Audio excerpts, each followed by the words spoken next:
ሻሎም ሻሎም የጌታ ቤተሰቦች የእግዚአብሔር አብ ፍቅር የልጁም የኢየሱስ ክርስቶስ ጥበቃና የመንፈስ ቅዱስ ህብረት ከናንተ ጋር ይሁን። የጌታ ጸጋና ሰላም ይብዛላችሁ። ኢየሱስ ክርስቶስ የተባረከ ጌታ ነው። ክብር ለእግዚአብሔር ይሁን።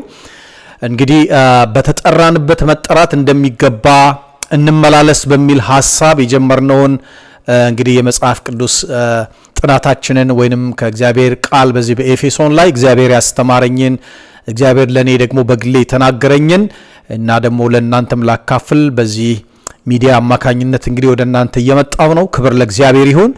እንግዲህ እግዚአብሔር የሰጠንን መልእክት ደግሞ በዚህ መልኩ ለሚሰማንና ለትውልዱ ለማካፈል እንግዲህ በዚህ ያገለገልን ነው። ክብር ለኢየሱስ ይሁን። ኢየሱስ ጌታ ነው።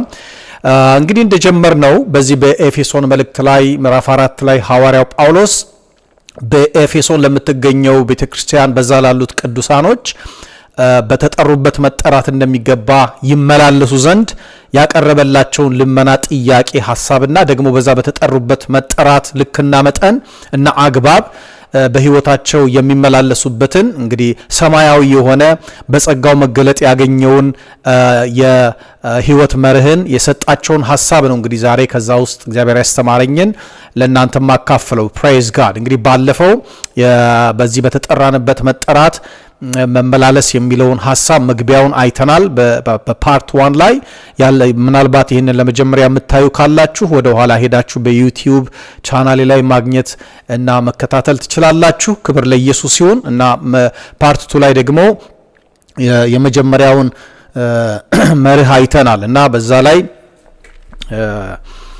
በትህትና ሁሉና በየዋህነት የሚለውን የትህትናና የየዋህነት መርህ በሚል ሐሳብ ያንን የመጀመሪያውን አይተናል። ዛሬ ደግሞ ከዛው በመቀጠል ሁለተኛውን ሐሳብ ያነሳውን ሁለተኛውን መርህ ነው የምንካፈለው። የትዕግስትና የፍቅር መርህ በሚል ሐሳብ ነው ዛሬ ደግሞ የእግዚአብሔርን ጸጋ የምንካፈለው ማለት ነው። እግዚአብሔር የተመሰገነ ይሁን። እንግዲህ ለመነሻ እግዚአብሔርን ቃል ክፍል አነብና ከዛ እግዚአብሔር ያስተማረኝን እንካፈላለን። እንግዲህ ምን ይላል?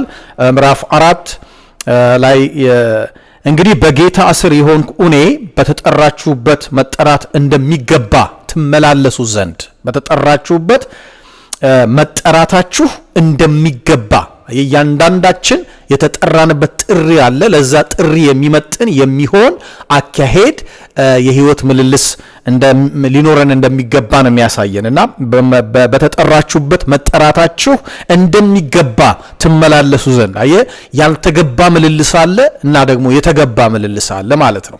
ስለዚህ እኛ እንዳለን ጥሪ ለዛ ጥሪ የሚሆን እና ጥሪውን የሚመጥነውን አይነት ምልልስ መመላለስ የተገባ ምልልስ ነው ማለት ነው።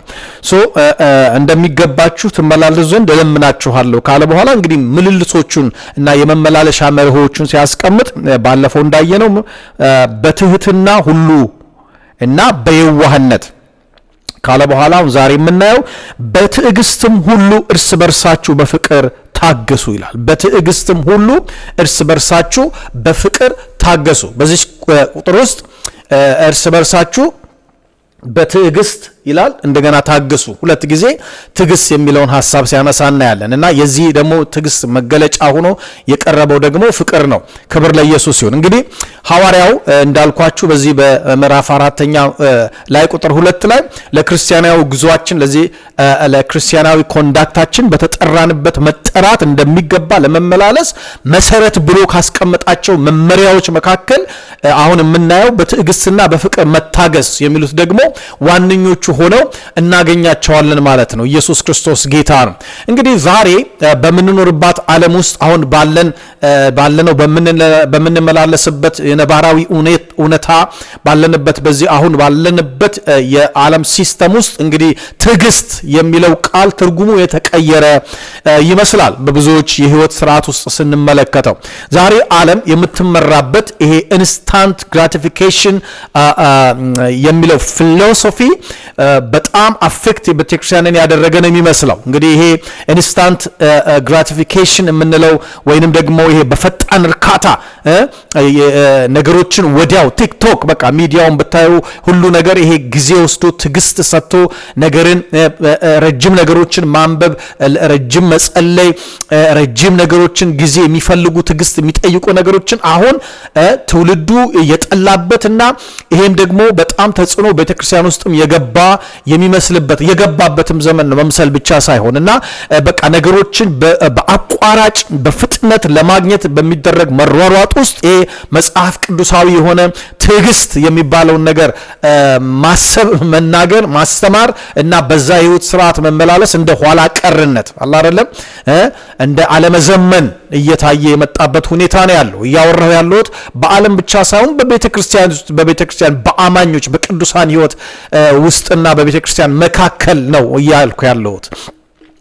ከዚህ በላይ እንግዲህ ዛሬም የክርስትና ይሄ ዓለማዊው የስነ ልቦና እይታ ቤተክርስቲያን ውስጥ በመግባቱ ከክርስትና ህይወት ጋር በመቀላቀሉ ምክንያት ትዕግስት ማለት በጣም ቀለል አድርጎ ኢዝሊ የማይመቹ ሁኔታዎችን ብቻ እንደው ታግሷል አይደለም ማለፍ የሚል አይነት ቀለል ያለ ትርጉም የተሰጠው ነው የሚመስለው። ነገር ግን ከዚህ ክፍል አንጻር ስንመለከት መለኮታዊ ትዕግስት ያ የተካፈልነው ውስጣችን ያለው እና ጥሪያችን ዲማንድ የሚያደርገው ትዕግስት ግን ከሁኔታዎች ይልቅ ከሁኔታዎች ባለፈ ከሰዎች ጋር የተያያዘ ከሰዎች ጋር ባለን ኢንተራክሽን ሶሻል ላይፋችን ውስጥ ግንኙነታችን ጋር የተያያዘ ዋጋ የሚያስከፍል ኃይልን የሚጠይቅ ትኩረትን መስጠትን የሚጠይቅ ዋጋ የሚያስከፍል ኮሚትመንትን መሰጠትን የሚጠይቅ እና የሚሻ ትኩረት የሚሻ የባህሪና የመንፈስ ፍሬ ጉዳይ እንደሆነ ነው የእግዚአብሔር ቃል የሚነግረን። ትዕግስት ታግለን በጥረታችን የምናመጣው በልፋታችን በእኛ ኢፈርት የምናመጣው ልፋታችን ውጤት ሳይሆን በክርስቶስ ኢየሱስ በማመናችን ዳግም በመወለዳችን ከእግዚአብሔር በመወለዳችን አማካኝነት የሆነው ያገኘነው በጸጋው ደግሞ የምናፈራው በመንፈሳችን ኮንቴንት ሆኖ የተቀመጠ ዳግም በመወለድ ከእግዚአብሔር ያገኘነው ህይወት ነው እንድናፈራው የሚጠበቅ ነው። ፕራይዝ ጋድ። ትዕግስት ዳግም ስንወለድ ከእግዚአብሔር የተካፈልነው ነው በውስጣችን ያለ ነው እና ግን እንድናፈራው ከሚጠበቅብን የመንፈስ ፍሬዎች መካከል አንዱ የሆነ ስጦታ ነው። የኛ ማንነት የኛ ትግል የኛ ልፋት ውጤት አይደለም። ያንን ፍሬ ግን ለማፍራት የኛ መሰጠት የኛ ተባባሪነት ደግሞ ፈቃደኝነት ደግሞ የሚሉት ነገሮች ወሳኝነት አላቸው። እኔ ሳልፈቅድና ሳልተባበር በጉልበት እንደው በኃይል እግዚአብሔር በእኔ ላይ የሚያመጣው ነገር የለም። ዊል ስላለኝ ከፈቃድ ጋር ስለፈጠረኝ ለዛ ፍሬ በእኔ መገለጥ ደግሞ ፈቃደኛ መሆን ይጠበቅብኛል ማለት ነው። ኢየሱስ ጌታ። እንግዲህ ይህን ክፍል ስናይ እና ክፍሉን ቃሉን በምናጠናበት ጊዜ ይሄ ትዕግስት የሚለው በአዲሱ የግሪክ ቃል ማክሮቱማይ ማለት ሲሆን ሁለት ቃላትን የያዘ ነው። ማክሮስ የሚለው ረጅም የሚልና ይሄ ቱሞስ የሚለው ደግሞ ቁጣ ወይም ስሜት የሚሉ ቃላቶች ጋራ የሚገለጥና ከዚህ ሁለት ቃላቶች ተቀናይቶ የወጣ ነው የማክሮቱማስ የሚለው።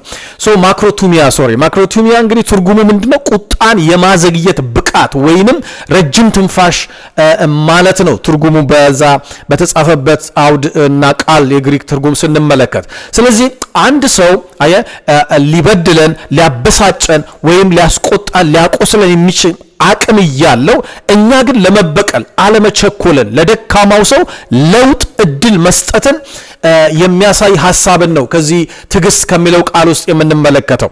እንግዲህ ትዕግስት እንዳልኳችሁ ዳግም የተወለድንበት ወይም የወለደን የአባታችን የእግዚአብሔር ባህሪ ነው፣ የእግዚአብሔር ማንነት ነው። እግዚአብሔር ትዕግስት ያለው ብቻ ሳይሆን ራሱ ታጋሽ የሆነ አምላክ ነው፣ ትዕግስትን የሚሰጥ አምላክ። ዘጸአት ምዕራፍ 34 ቁጥር 6 ላይ እግዚአብሔር ለሙሴ ራሱን በሚያስተዋውቅበት በሚገልጥበት ጊዜ ምንድነው ያለው? እግዚአብሔር በፊቱ አልፎ ይላል።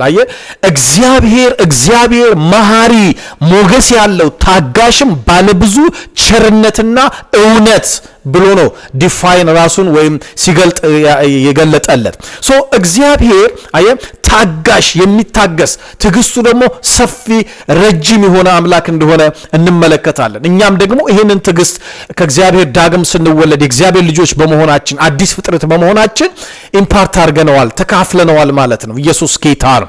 ስለዚህ ለተጠራንበት መጠራት እንደሚገባ ለመመላለስ አንዱ መርህ ሆኖ በህይወታችን ልንለማመደው የሚገባው ይህንን መለኮታዊ ትዕግስት በህይወታችን አፕላይ ማድረግ ነው። ለዚህ ውስጣችን ላለው ዘር ፍሬው እንዲወጣ ፈቃደኛ መሆን፣ ተባባሪ መሆን፣ ራስን ለዚህ ማዘጋጀትና መልቀቅ ያስፈልጋል ማለት ነው። ኢየሱስ ጌታ ነው። ምክንያቱም እግዚአብሔር ዓለምን በኃጢአቷ በክፋት በእርኩሰቷ ወዲያውኑ ሊያጠፋት ሲችል ማለት ነው በሱ ቅድስና በሱ ፍጹማዊነት ዓለም ያለችበትን እርኩሰትና ኃጢአት አይቶ እግዚአብሔር ሊያጠፋት ሲችል እስከ ዛሬ ድረስ እየታገሰ ያለው በዚህ ማክሮቱማይ ምክንያት ወይንም በዚህ ረጅም የመታገስ የእግዚአብሔር ባህሪ ነው። ስለዚህ ክርስቲያን ሲታገስና ትዕግስትን ሲያፈራ በትዕግስት ህይወት ሲመላለስ የአምላኩን ባህሪ ለዓለም እየገለጠ ነው። የአምላኩን ባህሪ ለሚጠፋው ዓለም እያሳየ ነው ማለት ነው። ምክንያቱም እኛ በዚህ ምድር ላይ ብርሃኖች ነን። እኛ በዚህ ምድር ላይ የእግዚአብሔር ክብር ነጸብራቆች ነን። የእግዚአብሔር ህይወት ነጸብራቆች ነን። ከእግዚአብሔር የተካፈልነውን የቀዳነውን ነገር ለዓለም በእኛ በኩል ነው እግዚአብሔር የሚገልጠው። በእኛ በኩል ነው እግዚአብሔር ለዓለም ማሳየት የሚፈልገው። እኛ ግን መግለጥ ካልቻል ብርሃንነቱን መግለጥ ካልቻለ አይደለም ጌታ ኢየሱስ ክርስቶስ ሲያስተምር እናንተ የዓለም ብርሃን ናችሁ ካለ በኋላ ብርሃንን መቅረዝን ወስደው ከእንቅበታቸው አያስቀምጡትም። እንዲታይ ብርሃኑ ለሁሉ እንዲደርስ እንዲገለጥ ሌላውንም እንዲጠቅም ለሌላውም ብርሃኑ እንዲታይ ከፍ ባለ ቦታ ላይ ያስቀምጡታል። በተራራ ላይ ያለች ከተማ ልትሰወር አትችልም። ሁሉ ያያታል። የምትታይ ናት። እናንተም እያንዳንዱ ነገራችሁ እንዲህ የተገለጠ ነው፣ የሚታይ ነው። ልክ ነጭ ልብስ ላይ አንዲት ቦታ ላይ ያለች ጥቁር ነጥብ ነገር ጠብታ ነገር ጎልታ እንደምትታየው እኛ ላይ እያንዳንዱ ነገር የሚጎላ ነው፣ እያንዳንዱ ነገራችን። ስለዚህ ምስክርነታችንን አፌክት ያደርጋል። ይህንን የህይወት የደህንነት ወንጌል ለሌሎች የማድረስ ተልእኳችንን ቻሌንጅ እንዲገጥመው ያደርገናል። በሰዎች ዘንድ ተአማኒነት፣ ተደማጭነት፣ ተሰሚነት እንድናጣ ያደርገናል። እያንዳንዲቱ የምንመላለሳት ህይወታችን ስለዚህ እኛ ብርሃኖች ስለሆንን ለዚህ ብርሃናችን እየተጠነቀቅን ብርሃናችን ለሰው ሁሉ እንዲታይ ማድረግ ነው እንጂ ያለብን ብርሃናችን እንዲጋረድና እንዲደበዝዝ ወይንም እንዲጠፋ ማድረግ የለብንም ማለት ነው። ስለዚህ አንዱ ለዓለም ብርሃንነታችንን ከምንገልጥበት ውስጥ ደግሞ እግዚአብሔር የሰጠን ባህሪ ትዕግስት ነው። ያንን ትዕግስት በፍቅር መግለጥ እንደሚገባን ነው እንግዲህ በተጠራንበት ጥሪ ለመመላለስ ብሎ ጳውሎስ የሚያቀርበው። እርስ በርሳችሁ ታገሱ ብሎ በዚህ ቦታ ላይ ያነሳል። ይህ ትዕግስት የሚለው ታገሱ የሚለው ቃል አኔኮ የሚለው የግሪክ ቃል ትርጉም ነው። ምክንያቱም እነዚህ ቃላቶች መጥቀስ የሚያስፈልገው የተጻፈበትን አውድ በትክክል እንድንረዳ ሐሳቡን እንድናገኘው ስለሚጠቅመን ነው። ይሄ የግሪኩ ቃል እንግዲህ አንድን ሸክም ደግፎ መያዝ to uphold or sustain ማድረግ መቻል ማለት ነው ይለዋል። ይሄንን ታገሱ የሚለውን ትርጓሜው እንግዲህ ስንመለከት የወንድማችንን ድካም ስህተትን አለመብሰል ልክ እንደ ሸክም በክንዳችን ደግፈን አብረነው በመያዝ መጓዝን መደገፍን uphold ማድረግን ማገዝን የሚያሳይ ቃል ነው ታገሱ የሚለው። ምክንያቱም ሁላችንም በመሰራት ሂደት ውስጥ ያለን የጨረስንና ያለቅን አይደለንም። ነገር ግን ወደ ሙላቱ ልክ ለመድረስ ዕለት ዕለት ራሳችንን ስጋችንን እየጎሰምንና ለእግዚአብሔር ቃልና ለመንፈሱ እያስገዛን ደግሞ በመንፈሳችን ውስጥ እግዚአብሔር የሰጠንንና ያካፈለንን ህይወት ለመግለጥ ራሳችንን ምናማጥነን ብሎ ጳውሎስ እንዳለው ለዛ ራሳችን ሁሉ ጊዜ ያስለመድን ምንኖርን እና አንዳችንም የበቃን የነጻን የጨረስን አይደለንም። በክርስቶስ ኢየሱስ ፖዚሽናሊ በዚሁ በኤፌሶን ላይ ምዕራፍ 1 እስከ ምዕራፍ 3 መግቢያ ላይ እንደተነጋገርነው በክርስቶስ በማመናችን የሆነውን ፖዚሽናሊ ስፒሪቹዋሊ በመንፈሳዊ በሰማያዊ ብሎ በገለጻቸው ቦታዎች ስፍራዎች ፖዚሽናሊ የሆነውን ያገኘነውን የተደረግነውን ያለንን ካብራራ ከነገረን በኋላ ከምዕራፍ 4 በኋላ ግን ፕራክቲካሊ የሆነውን ደግሞ በድርጊት በአክቲቪቲ በኮንዳክት በዕለት ተዕለት የህይወት እንቅስቃሴና ምልልሳችን ደግሞ የሚገለጠውን ተግባራዊ ህይወታችን ነው የሚያነሳው። ስለዚህ የጨረስን ስላይደለን ሁላችንም የሚሰራ ክፍል ስላለን እርስ በርሳችን እየታገስን አንዱ አፕሆልድ እያደረገ እየተደጋገፍን አንዳችን እየተደጋገፍን እየታገስን ነው ወደ ሙላቱ መምጣት የምንችለው ማለት ነው። እና ያንን ነው የሚያሳየው። ሰው ትዕግስት ዝምታ ማለት አይደለም። አድፍጦ ዝም ብሎ እያስመሰሉና ጥርስን እንደዚህ እያገጠጡ ማለፍ ማለት ሳይሆን ትዕግስት ማለት መደገፍ ማለት ነው። አየህ፣ መሸከም፣ መታገስ፣ መደገፍ፣ አፕሆልድ ማድረግ፣ መርዳት የሚለውን ቃል ነው የሚያሳየው። ኢየሱስ ክርስቶስ ጌታ ነው። እርስ በርሳችሁ ታገሱ ብሎ ጳውሎስ የጠቀሰው ማለት ነው። በግሪኩ አኔኮ ብሎ ያለው፣ በትዕግስትም እርስ በርሳችሁ ደግሞ በፍቅር ታገሱ ብሎ የጠቀሰው አኔኮ ታገሱ የሚለው ቃል ተሸካከሙ፣ አንዳችሁን አፕሆልድ አድርጉ፣ ሰፖርት አድርጉት ማለት ነው። ሰቦርዲኔት ሁኑ አንዳችሁ ለአንዳችሁ። ኢየሱስ ክርስቶስ ጌታ ነው። ይህንን ለማሳየት ነው የሚጠቀመው ማለት ነው። ጌታ ይባረክ። ስለዚህ ትዕግስት የወንድማችንን ድካም፣ ስህተቱን፣ አለመብሰሉን መታገስ፣ መሸከም፣ መርዳት፣ ከዛ ነገር ውስጥ እንዲወጣ ጊዜ መስጠት፣ መደገፍ፣ ማገዝ የሚለውን ትርጓሜ ይሰጠናል። ኢየሱስ ጌታ ነው። ዛሬ እንግዲህ በቤተ ክርስቲያን ውስጥ የትዕግስትና የፍቅር መርህ በዚህ በዓለማዊ ፍልስፍና በዚህ ወርልድሊ በሆነ ቪው ኮንታሚኔሽን ሆናል። ወርልድሊ በሆነ ፊሎሶፊ ኮንታሚኔትድ የሆነ ነገር ቸርች ውስጥ ስለበዛ፣ ብክለት ቤተክርስቲያን ውስጥ ስለበዛ፣ በዘመኑ ያሉትም አብዛኞቹ አገልጋዮቻችን በዚህ ብክለት ስለተጠለፉ፣ በዚህ ብክለት ውስጥ ስለ ተነካኩ ይመስለኛል። በጣም ብዙ ነገር እየተበላሸና ብዙ ነገር ከሚገባው በታች የሆነ የምናየው እንግዲህ ይህንን ክፍል እግዚአብሔር ሲያስተምረኝ እና ሳጠና የተለያዩ ሪፈር ላደርጋቸው የመኮርኳቸውን መጽሐፍትን በማይበት ጊዜ ምክንያቶች ናቸው ብዬ ከማስባቸው መካከል ያገኘሁትን የተወሰኑትን እንደው ላካፍላችሁ። አንዱ ምንድነው? በዚህ በትዕግስት በፍቅር እንዳንመላለስ፣ ትዕግስትን እንዳንገልጥ፣ የተሰጠንን የተካፈልንን የትዕግስት ህይወት ፍሬውን እንዳናፈራ እንቅፋት ነው ብዬ የማየው አንዱ በዓለም ያለው የዓለም ፊሎሶፊና ቤተክርስቲያንን ኮንታሚኔት አድርጓል ብዬ የማስበው ይሄ የካንሰል ካልቸር ማለት ነው። የካንሰል ተጽዕኖ፣ ካንሰል ካልቸር ተጽዕኖ ብያለሁ። በቃ ካንሰል ማድረግ ኢሚዲየትሊ ሪሙቭ ማድረግ፣ ካንሰል ማድረግ ማለት የዛሬው ዓለም አንድ ሰው ስህተት ሲሰራ አይደለም፣ በዓለም የምናየው ነገር አንድ ሰው ድንገት ሚስቴክ ሲሰራ ከተገኘ፣ ስህተት ሲሰራ ወዲያውኑ ካንስል ማድረግ፣ የማግለል፣ ስሙን የማጥፋት ባህል ነው አሁን ዓለም ያላት። ማንም ሁኑ ምንም ሁኑ አንድ ሚስቴክ ብቻ ይገኝባችሁ ኢሚዲየትሊ ሶሻል ሚዲያውን ሲተመልከቱ አንድ ሰው በቃ እዛ ሰማይ አውጥተው አንተ በቃ እንዳንተ ያለ ማንም የለም የተባለን ሰውዬ የሆነች ሚስቴክ ደግሞ የተገኘበት ቀን እድሜ አይታይ፣ ማዕረግ አይታይ፣ የዛ ሰው ያደረገው አስተዋጽኦ የከፈለው ዋጋ አይታይ፣ በዛች አንዲት ሚስቴክ ብቻ በዛ ሰው ላይ የሚወርድበት ውግዝ፣ ከማሪዎስ ውግዘት፣ ስድብ፣ ጥላቻ ስትመለከቱ ምን ያህል በጣም የሚያሳዝነው ሶሻል ሚዲያዎች ላይ ሳይሆን ስትመለከቱ በማያምኑት እኮ አይደለም እኮ እናምናለን፣ የወንጌል አማኞች ነን፣ የክርስቶስ ኢየሱስ ተከታዮች ነን፣ እኛ የወንጌል ማህበርተኞች ነን በሚሉት አማኞች እንኳን መካከል የምትሰሙት ስድብ፣ የምትሰሙት ትችት፣ ነቀፋ፣ ሰውን ማዋረድ፣ ማንጓጠጥ እኔ ከየትኛው ወንጌልና የመጽሐፍ ቅዱስ ክፍል አንብበውት ነው የመጡት ብላችሁ ነው የምትገረሙት። እና እንደ ክርስትና የክርስትናዊ መሰረታዊ ትምህርቶች ተብሎ የድህንነት ትምህርት ፋውንዴሽናል ትምህርት ተብሎ እንደሚሰጠው አንዱ የስድብ ትምህርት የሚሰጥ እስከሚመስል ድረስ የስድብ የእርግማን አይነቶችን ነው የምናየው። በአገልጋዩ ላይ ስንት ዋጋ የከፈለ አንድ ቀን ሚስቴክ የሰራ ከመሰለ ወይም ሚስቴክ ሰርቶ ከተገኘ በቃ ከተመ። ይሄ የዓለም መርህ ነው። በእግዚአብሔር ዓለምና በዛኛው በወደቀው ዓለም መካከል በጣም ትልቅ ልዩነት አለ። ብርሃን ከጨለማ ጋር የሚለው እኮ ማለት ነው አይደለም? እና የብርሃንና የጨለማ ልዩነት ነው ያለን። ምንም አይነት መጋጠም፣ መግባባት፣ መመሳሰል፣ መተባበር በዓለምና በእግዚአብሔር ዓለም መካከል የለም። በወደቀው ዓለምና በእግዚአብሔር መካከል ትልቅ ልዩነት ነው ያለው። አሁን እኛ ደግሞ የወደቀውን ዓለም ወደ እግዚአብሔር ዓለም የምንማርክ ምንጠራ ወደዚህኛው የህይወት ዓለም፣ የረፍት ዓለም፣ የሰላም ዓለም፣ የጽድቅ ዓለም፣ የቅድስና ዓለም፣ የክብር ዓለም ሰዎችን የምናፈልስ የምንጠራ የምንጋብዝ ነን። እኛ ህይወታችን ግን እነሱን መስሎ ዓለምን መስል ዓለምና በዓለም ያለውን አትምሰሉ ተብሎ ተጽፏል። አሁን ግን ንግግራችን፣ አክታችን፣ ኤቭሪ ነገራችን በሙሉ ዓለምን የመሰለበት ዘመን ላይ ነው ያለነውና አንዱ ዓለምን ቅዱሳን አማኞች የመሰልንበት አንዱ ይሄ የካንስል ካልቸር ነው።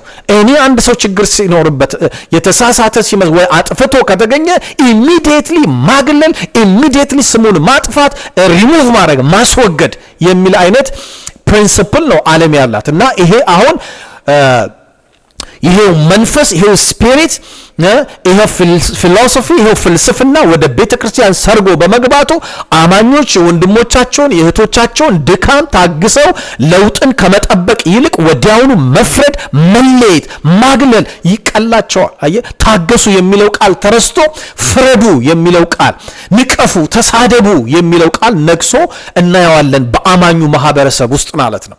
ስለዚህ ይሄ ለጥሪያችን የሚገባ ምልልስ አይደለም። ጥሪያችንን የሚመጥን የህይወት መልክና ስርዓት አይደለም። እንዴት በተጠራንበት በተጠራችሁበት መጠራት እንደሚገባ ተመላለሱ ሲባል ይሄንን ያልተገባ ምልልስ ሪሙቭ ልናደርግ ልናስወግድ ከዚህ ራሳችንን ልንለይ ያስፈልጋል ማለት ነው። ኢየሱስ ክርስቶስ ጌታ ነው።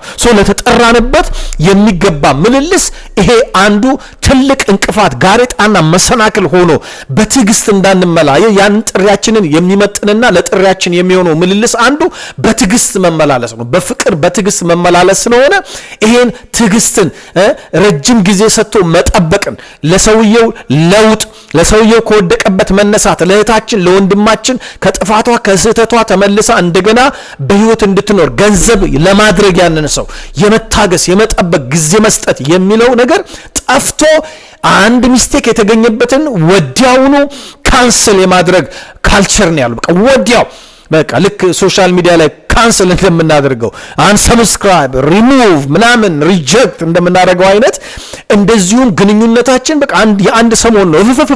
በቃ አንድ ሰሞን እንደ ገለባ እሳት የሆነ በቃ እንትናዬ አንዳንዱ ወርም አይቆይም እንደምታዩት። ከዛ ደግሞ ጠላት ሆነው በቃ ስሙ ስታነሱበት ራሱ የሚያንቀጠቀጠው ቫይብሬሽን ላይ የሚቆም የሚጥደው ሰው ብዙ ሰው ነው ያለው።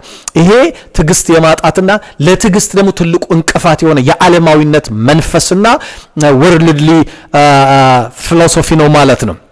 ስለዚህ ጋሬጣ ነው። ከእንደዚህ አይነት ኮንታሚኔሽን ራሳችንን መጠበቅ አለብን። ሌላው በትዕግስት በፍቅር እንዳንገለጥ እንቅፋት ነው ብዬ የማስበው ራስን የመውደድ ወንጌል፣ ይሄ the gospel of self love ማለት ነው። በቃ ዘመናዊው ዓለም አሁን ያለንበት ይሄ ዓለም ድህረ ዘመናዊነቱ የሚነግረን ቀድመህ በቃ ራስን ውደድ፣ ለራስህ ቅድሚያ ሰጥ፣ ራስን የሚጎዳ ነገር ሁሉ ካንተ ምን አድርገው አርቀው ማለት አንድ ፕሪንሲፕል አለ። ካት ኦፍ ቶክሲክ ፒፕል የሚል መርዛማ ሰዎችን አስወግድ የሚል ጊዜ ስጣቸው እንዲለወጡ ከመርዛማነታቸው ተለውጠው ጠቃሚ እንዲሆኑ መድኃኒት እንዲሆኑ አድርጋቸው የሚለው የወንጌል ትምህርት የእግዚአብሔር ዓለም የሰማይ መንግስት ትምህርት የእግዚአብሔር ባህሪ የለም። እግዚአብሔር አሁን እንደዚህ ጊዜ ሰጥቶ ዛሬ አንዳንዶቻችን ብዙዎቻችን እኮ ጌታን ከመቀበላችን ወደ እግዚአብሔር መንግስት ከመጨመራችን በፊት እኮ ቶክሲኮች ነበርን እኮ። እግዚአብሔር ታግሶን ከዛ ቶክሲክነት አውጥቶ የህይወት መጋቢዎች ደጋግ መጋቢዎች ያደረገን እኮ መጋቢ ልንሆን አይደለም፣ አገልጋይ ልንሆን አይደለም፣ የእግዚአብሔር መንግስት ወኪሎች ልንሆን አይደለም፣ ጭራቆች የነበርን ጋንጮች የነበርን ሰይጣንን የምንወክል የነበርን አስቸጋሪ ሰዎችን እኮ ነው እግዚአብሔር ታግሶን ተለውጠን ዛሬ ደግሞ መልካም ሰው መሆን የቻልነው። ይሄ የእግዚአብሔር ህይወት ተካፋይ ነኝ የምንል ሰዎች ዛሬስ እኛ ሌሎችን መታገስ የማንችለው ለምንድን ነው? ስለዚህ በተጠራችሁበት መጠራት እንደሚገባ ተመላለሱ። እንዴት? በትዕግስት። ትዕግስት ጊዜ መስጠትን ይጠይቃል። አዎ ብዙ ቶክሲክ የሆኑ ሰዎች በዙሪያችን አሉ። ስለዚህ ጊዜ ልንሰጣቸው፣ ስራቸውን አንተባበረም፣ ጊዜ ልንሰጣቸው ግን ያስፈልጋል። ይሄ የዓለማዊነቱ መርህ የዘመናዊ የድረ ዘመናዊው ፊሎሶፊ ካት ኦፍ ቶክሲክ ፒፕል የሚሉ ፕሪንሲፕሎች አሉ። ስታዋቸው ከላያቸው ደስ የሚሉ የሚመስሉና በዛው በቃ ሌላውን ለማስወገድ አታክ ለማድረግ ለማጥፋት የምንጠቀምባቸው ሁሉ ከዓለም የሚመጣ ፕሪንሲፕል ሁሉ ከእግዚአብሔር ዓለም ከመንፈስ ዓለም የሚቀዳ የእግዚአብሔር ሕይወት ስርዓት አይደለም። እውቀት ጥሩ ነው፣ ማንበብ ጥሩ ነው፣ ሳይኮሎጂካል የሆኑ ነገሮችን ሳይንቲፊክ የሆኑ ነገሮችን እናውቃለን። ግን ከነፍስ ዓለም ሰው በነፍስ ዓለሙ በሰዋዊ ልምምዱና ልማዱ የቀረጻቸውን መሪዎች ሁሉ ይዘን በመንፈሳዊ ሕይወታችን ላይ አፕላይ ልናደርግ አንችልም። መንፈሳዊ ዓለም ሃየር ሌቭል ነው። ከእግዚአብሔር ዓለም የመጣው በመጽሐፍ ቅዱሳችን በኩል የተሰጠን ፕሪንሲፕል ዳት ኢዝ ሃየር ትሩዝ ነው። እኛን የሚገዛን ሃየሩ ትሩዝ ነው እንጂ ነባራዊ የሆነው ሪያሊቲና ፋክት ብቻ አለ። እኛ ከፋክትና ከሪያሊቲ ያለፈ ትሩዝን የምናቅነን። እውነትን ታውቃላችሁ እውነትም አርነት ያወጣችኋል ተብሎ የተነገረልን ነን። ፕሬዝ ጋድ። ስለዚህ ብዙ ፋክቶች ብዙ ሪያሊቲዎች ሊኖሩ ይችላሉ፣ ግን ትሩዝ ይበልጣል። በፋክት ሌቭል በሪያሊቲ ሌቭል አንዲት የመውለጃ እድሜዋ ያለፈባት ያረጠች 90 ቤት የገባች ሴት አትወልድም። በሪያሊቲ ማለት ነው። ከወንድ ጋራ ምንም አይነት ያልተኛች ሴት ድንግል የሆነች ሴት ልታረግዝ ልትወልድ አትችልም በሪያሊቲ። ግን በትሩዝ በእግዚአብሔር ዓለም አሰራር በሚራክል ግን የሚሆን ነገር አለ አይደል እንዴ? እኛ ታምራናለው የምንል ከሆነ ከሪያሊቲም ከፋክትም ያለፍን ነን። ቶክሲክ ሰዎች ይለወጣሉ የሚል እምነት እኮ ያስፈልገናል። ታምራትን እግዚአብሔር ያደርጋል የሚል የቀደመው ዘመን በቀደሙት ጊዜያቶች የነበሩ አባቶቻችን እኛን ያሳደጉ አባቶቻችን የድሮ ዘመን ታሪክ የተዘታ ሰባኪ አይደለም፣ ግን እውነትን እንነጋ። አሁንም በአሁኑ ዘመን የተሻሉ ጥሩ የምንላቸው ነገሮች እንዳሉ ሁሉ በቀደመው ዘመን የነበሩ ደግሞ ሞር የተሻሉ ጥሩ ነገሮችም ደግሞ አሉ። ስለዚህ ከቀደመው ዘመን ስተቶችን ትተን ጥሩ እንይዛለን። ከዚህ ዘመን ካለው ጥሩ ነገር ጋር ደግሞ ደምረ ነው ሞር የተሻልን ነው እኛ መሆን የሚጠበቅብን እንጂ ከቀደመው እንኳን የወረደ ያነሰ ህይወት ሊኖረን አይገባም። እና ቀደምት ባለው ጊዜ ሰፊ የመታገስ ጊዜ መስጠት ሰውን እንደገና ወደ አያችሁ በብዙ ስተት ውስጥ ነው። ትዝ ይለኛል ድሮ ሰዎች ያኔ በቤተክርስቲያን ገና እኔ በጌታ እንኳን አዲስ ልጅ ሆኜ ትዝ ይለኛል አንድ ጊዜ ቤተክርስቲያን ሽማግሌ ሚስቴክ ሰርቶ ከቤተክርስቲያን ታግዶ ከዛ ያን ሰው እንደገና ገንዘብ ለማድረግ ለማቅናት ወደ አገልግሎቱ ለመለስ ይደረግ ሽማግሌዎቹ ዲያቆናት እና አማኞች እየሄድን ምን ጎበኘው ምናምን ትዝ ይለኛል። አሁን እንኳን እንደዛ ጊዜ ሰጥቶ በየቀኑ እየተጎበኛችሁ ስለናንተ እየተጸለየ ሰዎች ስለናንተ ኮንሰርን ሊኖራቸው ቀርቶ ቸርችም እየመጣችሁ ኑሩም አትኑሩም ቸርች ውስጥ መጣችሁ አልመጣችሁ እሱ ግድም የማይላቸው ማያስታውሷቸውም ሰዎች የበዙበት ሁኔታ ነው ያለው። እግዚአብሔር መቼም ከዚህ በመጨረሻው ዘመን ካለ የመንፈሳዊ ዝቅጠትና መላላት ይታደገን ከማለት ውጪ ምን ይባላል? ኤኒዌይስ ይሄ ግን ራስ የመውደድ ወንጌል the gospel of self love የሚባለው በቃ ቅድሚያ ለራስ ስጥ ራስ ላይ ብቻ አትኩር እና ቶክሲክ ናቸው ብለህ የምታስባቸውን ሰዎች በተቻለ ፍጥነት መርዛማ ሰዎችን ካጠገብ immediately ቁረጣቸው፣ አስወግዳቸው፣ አጥፋቸው ነው። ከታገስ ጊዜ ስጣቸው።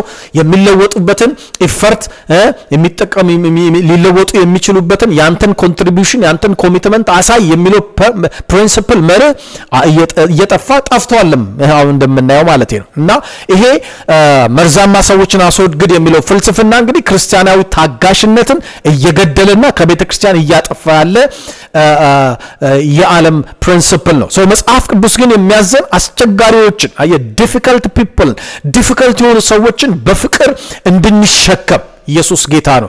ክርስቶስ እኛን የታገሰን መርዛማዎች ሆነን ሳለን መሆኑን ልንረሳ አይገባም ማለት ነው። ክብር ለኢየሱስ ይሁን።